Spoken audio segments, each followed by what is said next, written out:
ओम शम शनिश्चराय नमः। शनि देव की जय। मान्यता के अनुसार प्राचीन समय में एक बार की बात है, सभी नवग्रह जो कि सूर्य, चंद्र, मंगल, बुध, बृहस्पति, शुक्र, शनि, राहु और केतु हैं, उनमें इस बात को लेकर विवाद छिड़ गया कि हम सभी में सबसे बड़ा कौन। सभी आपस में लड़ने लगे। कोई कहता कि मैं बड़ा हूँ तो कोई कहता कि मैं बड़ा हूँ, और निर्णय न होने पर वे सभी देवराज इंद्र के पास पहुँचे। इंद्र इससे घबरा गए और इस निर्णय को देने में अपनी असमर्थता जताई। परंतु उन्होंने कहा कि इस समय पृथ्वी पर राजा विक्रमादित्य हैं, जो कि अति न्यायप्रिय हैं, वही इसका निर्णय कर सकते हैं। सभी ग्रह एक साथ राजा विक्रमादित्य के पास पहुँचे और अपना विवाद बताया, साथ ही निर्णय के लिए भी कहा। राजा विक्रमादित्य इस समस्या से अति चिंतित हो उठे, क्योंकि वे जानते थे कि जिस किसी को भी छोटा बताया जाएगा वही कुपित हो उठेगा। तब राजा को एक उपाय सूझा। उन्होंने स्वर्ण, रजत, कांस्य, पीतल, शीशा, रांगा, जस्ता, अबरक और लोहे से 9 सिंहासन बनवाए और उन्हें क्रम में से रखकर फिर उन सभी से निवेदन किया कि आप सभी अपने अपने सिंहासन पर स्थान ग्रहण करें। जो अंतिम सिंहासन पर बैठेगा वही सबसे छोटा होगा। लौह सिंहासन सबसे बाद में होने के कारण शनि देव सबसे बाद में बैठे तो वही सबसे छोटे कहलाए। उन्होंने सोचा कि राजा ने यह जानबूझकर किया है। उन्होंने कुपित होकर राजा से कहा, राजा तू मुझे नहीं जानता। सूर्य एक राशि में 1 महीना, चंद्रमा 2.25 महीना, मंगल 1.5 महीना, बृहस्पति 13 महीना, बुध और शुक्र 1 महीने विचरण करते हैं, परंतु मैं 2.5 से 7.5 साल तक रहता हूँ। बड़े बड़ों का मैंने विनाश किया है। श्री रामचंद्र जी के 7.5 आने पर उन्हें वनवास हो गया। रावण के 7.5 आने पर उसकी लंका को बंदरों की सेना से परास्त होना पड़ा। अब तुम सावधान रहना, क्योंकि अगला विपत्ति तुम पर ही आने वाली है। ऐसा कहकर कुपित होते हुए शनि देव वहां से चले गए। अन्य देवता खुशी खुशी वहां से चले गए। कुछ समय बाद राजा की 7.5 आई। तब शनि देव घोड़े के सौदागर बनकर वहां आए। उनके साथ कई बढ़िया घोड़े थे। राजा ने यह समाचार सुन अपने अश्वपाल को अच्छे घोड़े खरीदने की आज्ञा दी। उसने कई अच्छे घोड़े खरीदे। वह एक सर्वोत्तम घोड़ा राजा को सवारी के लिए दिया। राजा ज्यों उस घोड़े पर बैठा, वह घोड़ा सरपट वन की ओर दौड़ पड़ा। वन में जाकर वह राजा को जमीन पे गिरा दिया और अंतर्ध्यान हो गया। राजा भूख प्यास से भटकता रहा। तब एक ग्वाले ने उसे पानी पिलाया। राजा ने प्रसन्न होकर उसे अपनी अंगूठी दी। वह अंगूठी देकर राजा नगर की ओर चल दिया और वहां अपना नाम उज्जैन निवासी बीका बताया। वहां एक सेठ की दुकान पर राजा ने जल इत्यादि पिया और कुछ विश्राम भी किया। भाग्यवश उस समय सेठ की बड़ी बिक्री हुई।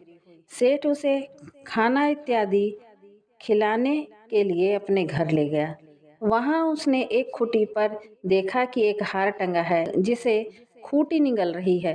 थोड़ी ही देर में पूरा हार गायब हो गया। जब सेठ वापस आया तो उसने देखा कि हार गायब है। उसने समझा कि बीका ने उसे चुराया है।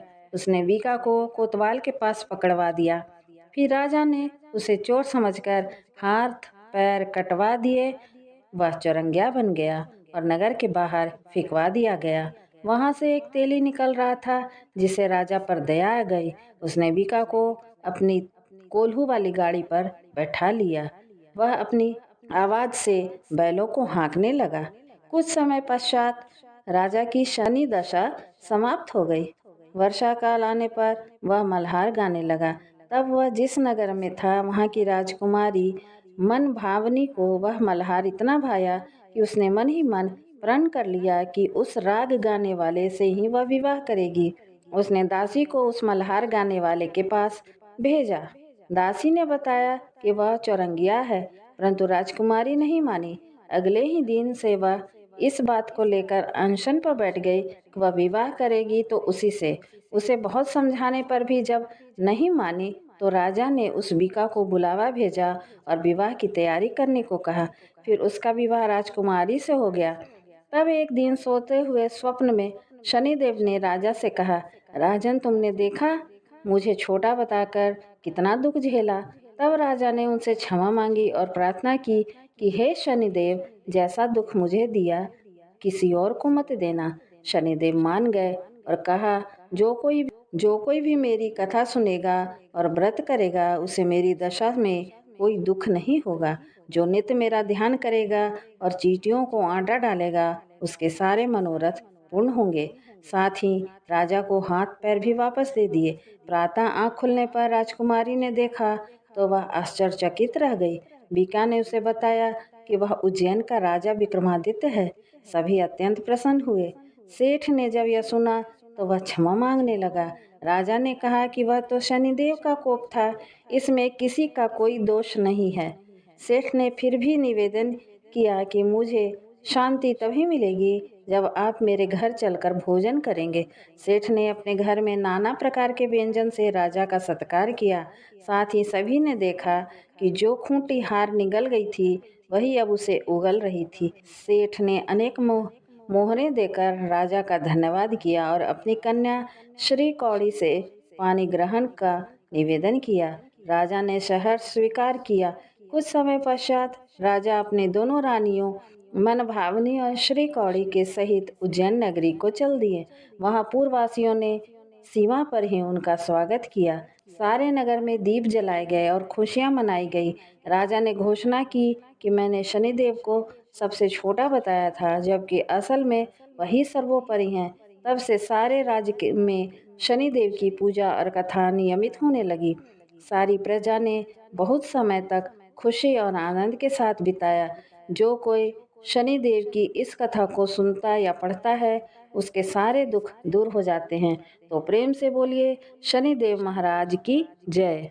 उम्मीद है जानकारी पसंद आई होगी। यदि वीडियो पसंद आया हो तो कृपया हमारे चैनल को लाइक, शेयर और सब्सक्राइब कर लें ताकि आगे आने वाले वीडियो की जानकारी आपको समय से पूर्व मिल जाए। धन्यवाद।